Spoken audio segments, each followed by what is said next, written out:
بہت وقت پہلے ایک ایسی زمین میں جہاں بڑے بڑے صحرا اور اونچے اونچے پہاڑ تھے، ایک چھوٹے سے پرامن گاؤں میں ایک سادہ سا خاندان رہتا تھا۔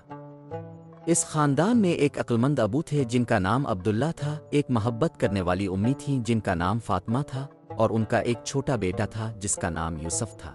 وہ ایک سادہ سے مٹی کے اینٹوں والے گھر میں رہتے تھے۔ اگرچہ وہ بہت سادگی سے جیتے تھے، لیکن ان کے دل اللہ کی نعمتوں پر شکر سے بھرے ہوئے تھے۔ ان کے دن پرامن تھے جن میں دعا، محبت اور مہربانی شامل تھی۔ لیکن ایک دن ان کے گھر پر ایک اندھیرا سا چھا گیا، ہوا بھاری ہو گئی اور یوسف رات کو بے چین محسوس کرنے لگا۔ وہ ڈر کر جاگ جاتا تھا اور رات کی خاموشی میں عجیب سی آوازیں سنتا تھا۔ اس کے امی ابو بھی بے چین ہو گئے تھے، اور جو گھر پہلے خوشیوں سے بھرا تھا وہ اب خاموش ہو گیا تھا۔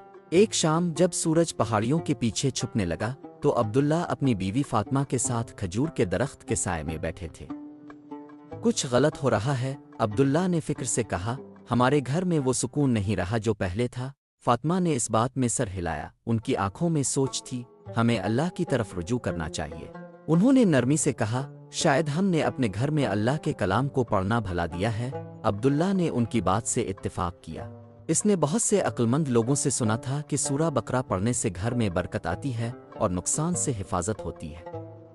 وہ جانتے تھے کہ سورہ بقرہ ایک مضبوط ڈھال ہے جو برائیوں سے بچاتی ہے، اور اللہ کی رحمت ان کے دلوں کو سکون دے سکتی ہے۔ اگلے دن عبداللہ اور فاطمہ نے فیصلہ کیا کہ وہ ہر رات اپنے گھر میں سورہ بقرہ پڑھیں گے۔ وہ اپنی سادہ سی لکڑی کی میز کے گرد بیٹھ گئے، قرآن کھولا اور اللہ کا کلام پڑھنا شروع کر دیا۔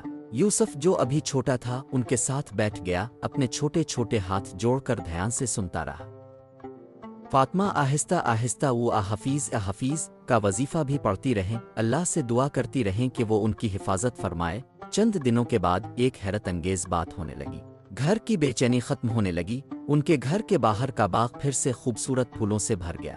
رات کی وہ آوازیں جو پہلے یوسف کو ڈراتی تھیں اب ایک ہلکی ہلکی ہوا کی طرح نرم ہو گئیں، جو کھجور کے پتوں کو چھوتی ہوئی چلتی تھی۔ یوسف اب ڈر کر نہیں جاگتا تھا بلکہ سکون سے سوتا تھا، کیونکہ اسے یقین تھا کہ اللہ کا کلام اس کی حفاظت کر رہا ہے۔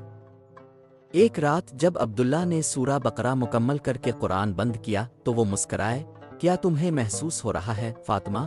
انہوں نے پوچھا۔ ہمارا گھر دوبارہ روشنی اور سکون سے بھر گیا ہے، فاطمہ نے آنکھوں میں خوشی کے آنسو لیے ہوئے سر ہلایا۔ واقعی اللہ کا کلام سب سے بڑی نعمت ہے، ہمارا گھر محفوظ ہے اور ہمارے دل پرسکون ہے۔ اس دن کے بعد انہوں نے یہ عادت بنا لی کہ ہر رات سورہ بقرہ پڑھتے۔ انہیں یقین تھا کہ جب تک ان کے دلوں اور گھر میں اللہ کا کلام موجود ہے، کوئی اندھیرا انہیں نقصان نہیں پہنچا سکتا۔ یوسف اسی عمل کے ساتھ بڑا ہوا اور سورہ بقرہ کی برکتیں ساری زندگی اس کے ساتھ رہیں۔ سورہ بقرہ ہر برائی کے خلاف ایک ڈھال ہے۔ جب ہم اسے پڑھتے ہیں تو اللہ کی حفاظت ہمیں گھیر لیتی ہے اور ہمارے دل سکون سے بھر جاتے ہیں۔ ہمیں کبھی بھی اللہ کے کلام کی طاقت کو نہیں بھولنا چاہیے، کیونکہ یہی روشنی ہے جو ہمیں اندھیروں سے نکالتی ہے۔